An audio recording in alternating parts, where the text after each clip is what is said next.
بسم اللہ الرحمن الرحیم رب اشرح لی صدری ویسر لی امری واحلل عقدۃ من لسانی یفقہوا قولی۔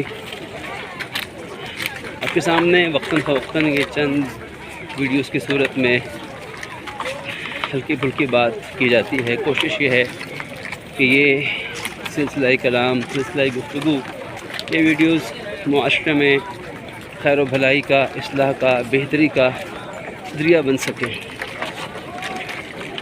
ہمارا دین اسلام کتنا خوبصورت دین ہے کہ اگر ایک شخص ایک بہت بڑی شاہراہ پر، بہت بڑے میدان میں اکیلا چل رہا ہو، تب بھی ہمارا دین اسے تعلیم دیتا ہے کہ راستے کو اس کا حق دو، یعنی چلنے کے آداب اکیلے شخص کو بھی سکھائے جاتے ہیں۔ راستے کا حق کیا ہے، چلنے کے آداب کیا ہیں۔ اگر اکیلا شخص ہے تب بھی فرض کیجیے ایک دوسری مثال، جیسے ایک شخص اگر سمندر یا دریا کے کنارے بیٹھ کر وضو کر رہا ہو تو تب بھی اس کے ذمہ لازم ہے کہ وہ دریا کے کنارے بیٹھ کر اکیلا وضو کرے یا وہ لاکھوں کے مجمع میں بیٹھ کر وضو کرے کہ دائیں بائیں ہزاروں لوگ بھی وضو کر رہے ہیں، پانی ضائع نہ ہو اور اس کے آداب کا خیال رکھا جائے۔ اسی مثال سے یہ سمجھ لیجئے کہ جب ایک شخص 15-20 افراد کسی راستے پر چل رہے ہوں تو اس کی ذمہ داری مزید بڑھ جائے گی، اور حج کے دوران 15-20 لوگ نہیں، 15-20 لاکھ نہیں، 35-40 لاکھ کے قریب یہ انسانوں کا سمندر، یہ سیلاب جس کا ثبوت کاغذوں میں اور ریکارڈ میں ہے، اور اس کے علاوہ کی تعداد اللہ ہی بہتر جانتا ہے۔ تو حج کے دوران ہمیں ہر موقع پر ان اسلامی آداب کو ملحوظ رکھنا چاہیے بحیثیت مسلمان ہونے کے۔ دیکھیے ایک حاجی صاحب دارالحجاج پہنچے، وہاں بھی رش، لائنیں لگی ہوئی ہیں۔ ایئرپورٹ پہنچے، حتیٰ کہ جہاز میں بیٹھنے لگے، لاؤنج میں کھڑے ہیں، وہاں بھی لائن ہے، دائیں بائیں لوگ آ جا رہے ہیں، چل پھر رہے ہیں۔ وہاں سے نکلے، حرم پہنچے، طواف، قدم رکھنے کی گنجائش بھی بسا اوقات نہیں ہوتی، بے شمار لوگ طواف کر رہے ہیں۔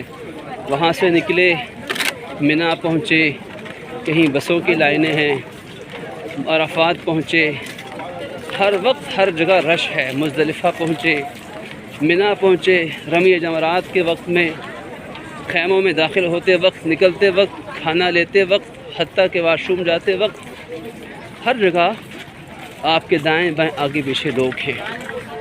ہمیں سب سے پہلا کام کیا کرنا ہے کہ ہمیں اوروں کا خیال بھی رکھنا ہے اور اپنا خیال بھی رکھنا ہے۔ بسا اوقات آپ کے دائیں بائیں کوئی بیمار شخص ہو سکتا ہے، چلتے وقت اسے رعایت دیجیے۔ کوئی بوڑھا، کوئی ضعیف ہے، اسے رعایت دیجیے۔ کوئی خاتون ہے، اس کا احترام کیجیے۔ کوئی بچہ ہے تو اس پہ شفقت کیجیے۔ اور کوئی بیمار، کوئی ویل چیئر پہ چل رہا ہے تو اس کے لیے ویل چیئر پر بیٹھ کر جانا بھی تکلیف دہ آسان نہیں، اور جو ویل چیئر چلانے والا ہے اس کے لیے بھی اس کو چلانا لاکھوں کے مجمع میں تصور کیجیے کہ کئی کلومیٹر لے کر چلنا آسان کام نہیں ہے۔ اسے رعایت دیجیے، اس کا خیال رکھیے۔ بسا اوقات ایک انسان جلدی میں دوڑتا ہوا جا رہا ہے، خدا نہ خواستہ اسے کوئی ایمرجنسی ہو سکتی ہے، کوئی پریشانی ہو سکتی ہے، وہ اپنے قافلے سے بچھڑا ہو سکتا ہے، طبیعت کی خرابی کی وجہ سے ایک شخص گر جاتا ہے، تو ہمیں اس کا خیال رکھنا ہے، احساس کرنا ہے۔ اگر لاکھوں کا مجمع اس ترتیب سے چلے کہ اپنی لائن میں رہیں اور مجمع کی رفتار کو ملحوظ رکھیں، بڑی اہم بات کہ مجمع کی رفتار کو ملحوظ رکھ کے چلیں، نہ مجمع کی رفتار سے تیز چلیں اور نہ ہی مجمع کی رفتار سے آہستہ چلیں۔ تیز چلیں گے آپ کو راستہ نہیں ملے گا، آپ لوگوں کو دھکے دیں گے، کسی کو گرائیں گے یا خود گریں گے، اور اگر آہستہ چلیں گے، سسترو ہو جائیں گے مجمع کی رفتار سے، تو تب پیچھے آنے والے آپ سے گزر جائیں گے، آپ کی جان کو خطرہ بھی لاحق ہو سکتا ہے۔ گری ہوئی چیز کو مت اٹھائیے، پیچھے مڑ کر بار بار مت دیکھیے۔ بہت کم راستے سے جہاں تنگ راستہ ہے وہاں سے مت گزریے، دو لوگوں کو دھکا دے کے بیچ میں سے چیر کر مت گزریے۔ دیکھتے جائیے کہ کس طرف رش کم ہے، کس طرف لوگوں کا ہجوم کم ہے۔ بس اوقات انسان چلے جاتا ہے اور ایک طرف رش ہے جبکہ دوسری طرف راستہ اسے خالی مل سکتا ہے، لیکن نہ دیکھنے کی بنا پر، نہ سوچنے کی بنا پر اکثر لوگ ایک ہی جگہ پر اکٹھے ہو جاتے ہیں۔ پھر اگر کہیں ایسا موقع آئے کہ مجمع چل نہ پائے، راستہ بند ہو، رش زیادہ ہو جائے، تو وہاں پر کیا کریں؟